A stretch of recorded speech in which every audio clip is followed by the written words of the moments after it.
Hello guys, welcome to everything anything channel. இன்னைக்கு ஒரு குட்டி ஸ்டோரி பார்க்க போகிறோம். சிட்டுக்குருவியும் காகமும். ஒரு காட்டில் பார்த்தீங்கன்னா சிட்டுக்குருவி ஒன்று வசித்து வந்தது. அது யாரிடமும் எளிதாக பழகாது. எப்போதும் அமைதியாக தான் நின்று தன் வேலை உண்டு என்று வாழ்ந்து கொண்டிருக்கும். அதற்கு சுயமாக யோசித்து முடிவெடுக்கவும் தெரியாது.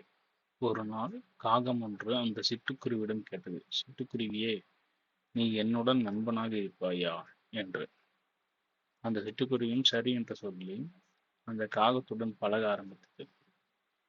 அப்போ சிட்டுக்குருவியிடம் மற்ற பறவைகள் கூறினர், சிட்டுக்குருவியே, நீ காகத்துடன் பழகாதே, நிச்சயமா ஒரு நாள் உனக்கு ஏதோ பிரச்சனை அந்த காகம் கொண்டு வந்து தரும் என்றார்கள். ஆனால் சிட்டுக்குருவி அவர் பேச்சை செவி கொடுக்காமல் காகத்துடன் நட்பாக பழக ஆரம்பித்தது. நாட்கள் கடந்தன. அப்போது ஒரு நாள் காகம் சிட்டுக்குருவியிடம் கேட்டது, நண்பா, நாங்கள் வெளியே செல்கிறோம், நீ எங்களுடன் வருகிறாயா என்று. சிட்டுக்குருவியும் சரி, நான் வருகிறேன் என்று அந்த காகங்களுடன் சென்றது. அந்த காகங்கள் அருகில் இருந்த ஒரு சோள வயலில் புகுந்து அங்கு இருந்த அனைத்து சோள வகைகளை கொத்தி திங்க ஆரம்பித்தன. ஆனால் இந்த சிட்டுக்குருவியோ பாவம் அமைதியாக ஒரு மரத்தில் அமர்ந்திருந்தது. இந்த காகங்கள் சோளம் உண்ணுவதை பார்த்து கொண்டிருந்தது.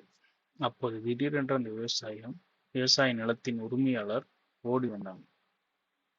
கையில ஒரு கம்பும் எடுத்துட்டு வந்தாங்க. அப்ப இந்த காகங்களை விரட்டினாங்க. இந்த காகங்களும் பயந்து பறந்தன.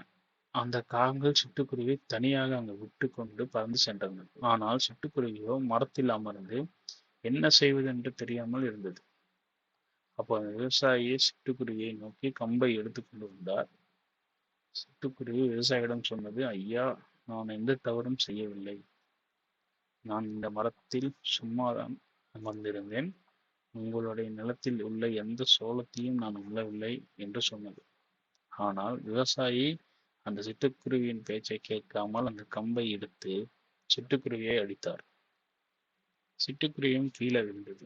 அப்போதுதான் சிட்டுக்குருவி உணர்ந்தது, மற்ற பறவைகள் சொன்னதை நான் கேட்காமல் போனது என்னுடைய தவறுதான் என்று எண்ணி வருந்தியது.